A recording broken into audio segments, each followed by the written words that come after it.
எனக்கு குறித்திருக்கிறதை அவர் நிறைவேற்றுவார். இப்படிப்பட்டவைகள் இன்னும் அநேகம் அவரிடத்தில் உண்டு.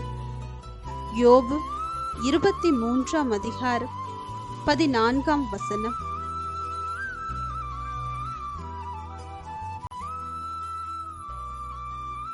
He carries out his decree against me, and many such plans he still has in store.